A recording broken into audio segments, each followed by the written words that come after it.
Isi ulang baterai gadget, jangan lupa baterai iman ya. Belajar Alkitab yuk. Ketika orang Israel akan keluar dari Mesir, itu bukan sesuatu yang mudah. Musa dan Harun harus berjuang untuk meminta izin dari Raja Firaun untuk mengizinkan bangsa Israel keluar dari tanah perbudakan Mesir. Sangat sulit. Ada 10 tulah yang terjadi pada saat itu. Saya sempat berpikir, kira-kira ada nggak sih arti dari setiap tulah yang terjadi ini? Ternyata setelah saya belajar, saya dapati setiap tulah itu Tuhan punya rencana, memiliki arti, ya. Tidak ada yang tidak punya arti. Dan melalui mujizat ini sebenarnya hal yang ingin Tuhan sampaikan adalah bahwa Allah yang disembah oleh orang Israel adalah Allah yang lebih berkuasa daripada Allah yang disembah oleh orang Mesir. Karena pada waktu itu Firaun yang meminta tanda. Kenapa? Karena Firaun sudah terbiasa melihat hal-hal magic, hal-hal sihir, dan dia ingin melihat hal lainnya. Artinya ketika Musa mengatakan bahwa mereka memiliki Allah yang pencipta langit, artinya yang lebih tinggi daripada yang disembah Firaun, dia ingin melihat bukti. Dan dengan kesabaran yang sangat luar biasa, Tuhan memberikan bukti kepada mereka. Kalau kita baca di dalam Keluaran 4 ayat 23, sebenarnya ketika Musa dan Harun datang pertama kali menghadap Firaun, dikatakan lepaskanlah umatku, kalau tidak akan ada pembunuhan anak sulung di Mesir. Dan ini di awal sekali. Tuhan berikan hukuman ini sampai yang terakhir. Tuhan sebenarnya tidak ingin menghukum orang Mesir. Tuhan justru menunjukkan mujizat itu supaya berharap bahwa dengan itu akan membawa perubahan dan mereka akhirnya akan mengakui Tuhan. Tetapi tidak. Bahwa apa yang telah Tuhan lakukan melalui mukjizat-mukjizat itu tidak menolong untuk mereka mengenal Tuhan, tetapi justru mengeraskan hatinya, ya. Kalau kita lihat kembali di dalam buku Keluaran, mukjizat yang pertama adalah air jadi darah. Jadi ketika Musa pertama kali datang, setelah tongkatnya berubah jadi ular, tulah yang ke-10 itu dimulai air menjadi darah. Jadi sungai Nil itu dianggap sebagai sumber kekayaan dan makanan orang Mesir. Dan sungai Nil itu sendiri disembah sebagai ilah. Dan setiap hari Firaun akan datang ke sungai Nil ini untuk menyembah, untuk berbakti. Nah, pada saat itulah Harun dan Musa datang dan merubah air itu menjadi darah. Dan bukan hanya itu, semua mata air yang ada di Mesir, sungai, mata air apapun itu semua berubah menjadi darah. Dan itu tidak terjadi di tanah Goshen di mana orang Israel berada. Dan akhirnya semua ikan-ikan itu mati, semua yang ada di dalam sungai itu mati dan menimbulkan bau busuk yang tidak sedap.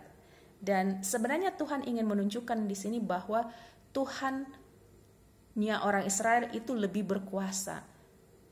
Dan walaupun ada beberapa tulah yang bisa dicontoh atau ditiru oleh para ahli Mesir itu, tetapi ada hal-hal yang tidak bisa. Dan sebenarnya ketika para ahli ini seolah menunjukkan contoh ketika pertama kali Musa merubah tongkat jadi ular dan orang-orang ahli ini pun melakukan hal yang sama. Yang terjadi sebenarnya yang dipengaruhi adalah cara pandang kita, cara melihat kita. Bukan tongkat itu bisa jadi ular, tidak, karena setan tidak pernah bisa menciptakan makhluk hidup. Ya. Setan tidak bisa membuat benda mati menjadi hidup. Yang ada adalah cara pandang kita, cara melihat kita yang diubahkan. Yang kedua adalah katak. Tulah yang kedua adalah katak. katak dianggap suci dan mereka sangat enggan untuk membunuh. Tetapi ketika katak ada di mana-mana dan sudah berlebihan dan sangat menjijikkan, akhirnya Firaun mengizinkan binatang-binatang ini untuk dibunuh. Dan ya, itu yang terjadi. Dan akhirnya bangkainya bau. Bisa kebayang, semua makhluk hidup yang ada di Sungai Nil sudah mati, dan sekarang bau bangkai di seluruh tempat di Mesir kecuali di tanah Gosen. Dan sebenarnya Tuhan bisa saja menghilangkan bangkai ini, tetapi tidak Tuhan lakukan karena jangan-jangan sampai nanti para ahli nujum ini, ahli sihir ini mengatakan bahwa itu adalah pekerjaan mereka atau mereka yang melakukan. Akhirnya Tuhan biarkan mereka melihat bangkai-bangkai itu nyata. Tulah yang ketiga adalah nyamuk. Betapa sangat mengganggunya ini. Kemudian lalat pikat. Lalat pikat ini sangat besar dan berbisa, menyerang manusia dan binatang dan hewan. Jadi bisa bayangkan tadi makhluk hidup yang ada di ikan-ikan yang ada di Mesir sudah mati. Kemudian nyamuk yang sangat mengganggu, bau, dan katak yang mereka anggap sebagai dewa itu pun ternyata tidak berkuasa untuk menolong dirinya. Kemudian lalat pikat yang sangat menyakitkan, yang menyakiti manusia dan juga hewan. Kemudian bala sampar.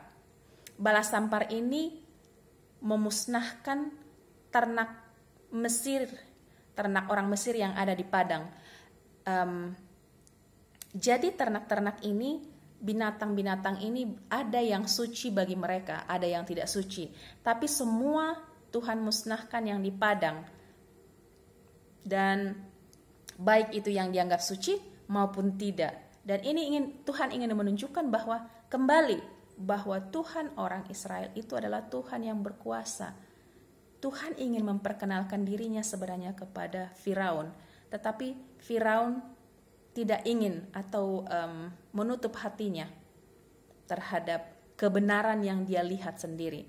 Sering sekali kita melihat atau menyandarkan iman kita terhadap mukjizat. Ada banyak orang yang menyandarkan imannya kepada mukjizat. Dari sini kita bisa melihat bagaimana sebenarnya pengikut setan, bisa katakan pengikut orang yang tidak percaya kepada Tuhan, bagaimana mereka mengkopi mukjizat-mukjizat yang Musa dan Harun buat. Artinya tidak ada yang terlalu sulit bagi setan. Dia bisa melakukan hal-hal apapun untuk membuat kita tersesat. Jadi kita harus berhati-hati. Jangan menyandarkan iman kita kepada mukjizat, karena itu bisa membawa kepada hal yang salah. Kemudian hujan es. Yang ketujuh adalah hujan es. Belum pernah terjadi hujan es di Mesir, dan itu menimpa apapun yang ada di padang. Sebelum itu terjadi, kembali Tuhan menasihatkan, setiap penghukuman ini akan terjadi sebelumnya sudah diberitahukan dengan tujuan. Tuhan tidak ingin menjatuhkan tulah itu. Harapannya adalah supaya orang-orang ini sadar, supaya orang-orang ini kembali dan mengakui akan Tuhan. Tetapi tidak. Kemudian hujan es ini menimpa apa yang di padang. Diberitahukan kepada mereka jangan semua yang ada di padang, baik binatang, ternak, dan para gembala, supaya kembali ke posisi tempat mereka yang lebih aman. Tetapi tidak didengarkan. Jadi semua yang ada di padang akhirnya mati. Kemudian belalang. Jadi masih ada yang tersisa dari setelah hujan es, setelah serangan ini itu, masih ada yang tersisa dari tumbuh-tumbuhan. Dan kemudian belalang datang dan menghabiskan semuanya. Tulah yang ke-9 adalah gelap gulita. Dikatakan bahwa matahari dan bulan adalah sesembahannya orang Mesir. Jadi ketika selama 3 hari matahari dan bulan ini tidak bersinar, kembali ini menunjukkan bahwa Allah yang mereka sembah, dewa yang mereka sembah ternyata di bawah daripada yang disembah oleh orang Israel. Dan selama 3 hari mereka melihat bagaimana tidak berdayanya dewa-dewa mereka itu. Dan sebenarnya Firaun sendiri adalah dianggap sebagai wakil dewa dan dia disembah. Tetapi dengan semua yang terjadi ini, bagaimana dia pun kena dampak dan para ahli itu juga akhirnya kena dampak. Ada satu pertanyaan di dalam pikiran mereka, bagaimana mungkin orang yang mereka anggap selama ini sebagai dewa, katakanlah sebagai ahli, tetapi ternyata tidak bisa melindungi diri mereka dari Allah yang disembah oleh orang Israel ini. Dan membuat mereka bertanya, what next? Apa selanjutnya? Dan ya, ternyata pengaruh seorang pemimpin sangat penting kepada suatu komunitas atau masyarakat. Ketika pemimpin tetap mengeraskan hati, yang terjadi adalah kebinasaan. Dan kita tahu bahwa tulah yang ke-10 adalah anak sulung. Bagaimana anak sulung dari binatang sampai manusia, binatang akhirnya terbunuh. Dan pada saat itulah akhirnya Raja Mesir ini, Firaun ini, mengizinkan orang Israel untuk pergi memberikan persembahan atau keluar dari Mesir setelah sekian ratus tahun. Ada satu pertanyaan, dikatakan bahwa Tuhan mengeraskan hati Firaun. Apakah itu benar? Kalau Tuhan mengeraskan hati Firaun, terus akhirnya dia dihukum, sepertinya tidak adil ya. Jadi sebenarnya ketika dikatakan Tuhan mengeraskan hatinya, sebenarnya Tuhan tidak melakukan apa-apa. Dari awal Firaun sendiri sudah mengeraskan hatinya. Tuhan sudah kasih amaran akan ada tulah ini, tapi ya dia menyesal, tapi akhirnya tidak. Dia sendiri yang mengeraskan hatinya. Hukuman yang di awal tadinya dikatakan akan ada kematian, tapi Tuhan tunda sekian lama, begitu lama. Dikasih dulu hukuman yang kecil. Tetapi karena tidak ada perubahan di hati Firaun dan orang-orangnya, akhirnya hukuman yang tidak ingin Tuhan jatuhkan akhirnya dijatuhkan. Jadi ketika sebenarnya Tuhan mengeraskan hatinya, artinya Tuhan menambah berapa tulah pun, Firaun tetap tidak mau mengakui keberadaan Tuhan.